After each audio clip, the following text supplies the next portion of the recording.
জলাতঙ্ক রোগে আক্রান্ত একটি ছাগল। বর্তমানে আমাদের গ্রাম অঞ্চলে ছাগল গরু অনিরাপদ হয়ে গেছে, কারণ শিয়াল কুকুর এই যে এসবের উপদ্রব এত পরিমাণে বেড়েছে। আসলে খামারি বাইরে অবগত নয়, জানে না যে হয়তো বা বাইরে খাবারের জন্য দিয়ে আসছে, সেখানে ছাগল বা গরুকে শিয়াল বা কুকুরে বিপদ পাগল আক্রমণ গেছে করেছে, দাদা। হয়তো বা জানে না।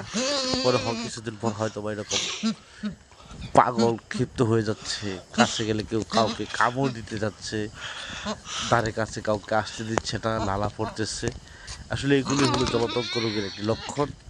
খামারি ভাইদের কাছে অনুরোধ থাকবে, আপনারা এই ভিডিওটা দেখবেন, বোঝার চেষ্টা করবেন যে আসলে জলাতঙ্ক রোগের আক্রান্ত লক্ষণ কি, পাগল গেছে। এবং লাইক কমেন্ট শেয়ার করবেন।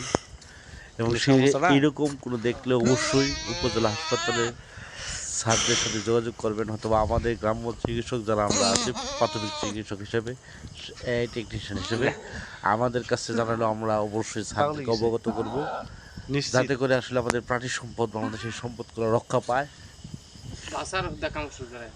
হ্যাঁ, এই আসলে আপনাদের কাছে অনুরোধ। সেই সাথে শিয়াল কুকুরের আক্রান্ত, জলাতঙ্ক রোগে আক্রান্ত, এটা কখনো কসাইদের কাছে বিক্রি করবেন না। এই অখাদ্য মানুষকে খাইয়ে এই রোগ বালাইগুলো আমাদের মাঝে ছড়িয়ে দিচ্ছে। এই বিষয়েও সতর্ক থাকবেন, টাকার জন্য যেন মানুষের জন্য কোনো ক্ষতি না হয়। আমরা সতর্ক থাকবো, আমাদের সম্পদ, পশু পাখি এসবের আমরা যত্ন নেব,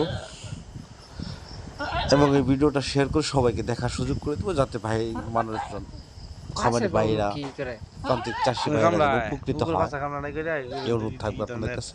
ধন্যবাদ। পাগল গেছে।